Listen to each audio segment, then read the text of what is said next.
orang Indonesia gitu, jatuh aja masih untung. Untungnya kepala saya waktu itu nggak kebentur ke pinggiran WC, cuman saya jatuhnya duduk.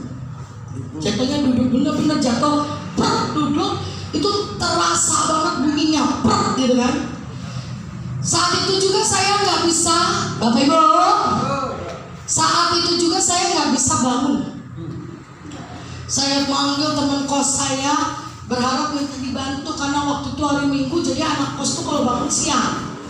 Saya sampai saya minta tolong teleponin pacar, karena orang tua jauh waktu itu, ibu bapak saya ada di Lampung, saya punya pacar, saya minta tolong.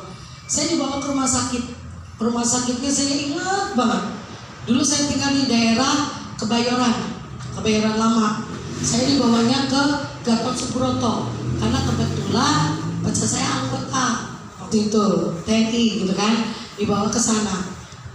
Gimana saya nggak shock? Waktu itu saya gadis.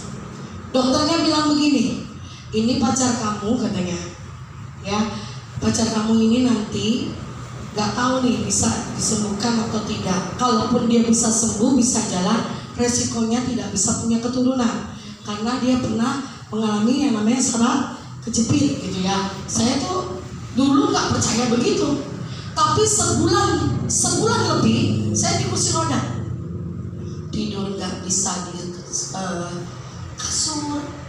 Penderita saraf kejepit itu sengsara, tidur nggak bisa di kasur. Orang kalau tidur kasur nyenyak, tidur enak. Kalau saya tidur di kasur nangis, karena kan pasti lekukan tubuhnya ngikutin, dan itu justru menekan. Jadi pernah katanya suruh tidur di atas papan. Apa nggak belajar mati tuh? Kalau mati tidur di bawah papan, kalau masih hidup tidurnya di atas papan. Itu sampai berapa bulan? Nah, saya sekarang tahu jawaban dokter itu. Dulu saya benci banget sama tuh dokter, kalau bisa nggak ketemu lagi. Kenapa? Karena dia bisa bilang, kenapa hubungannya saraf kejepit sampai punya keturunan susah? Apa hubungannya? Yang jatuh kan pantatnya, rahim kan bukan di pantat. Saya pikirnya begitu. Ternyata sekarang saya tahu jawabannya.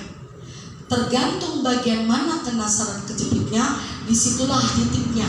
Waktu itu saya kenanya di lumbar 3, 4, dan 5. Jadi 3, 4, dan 5. 3, 4, 5. Bapak Ibu boleh perhatiin dulu.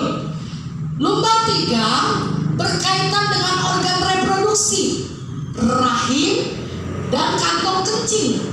Pantesan waktu itu saya juga ada gejala anyang-anyangan, seperti yang Ibu tadi sampaikan.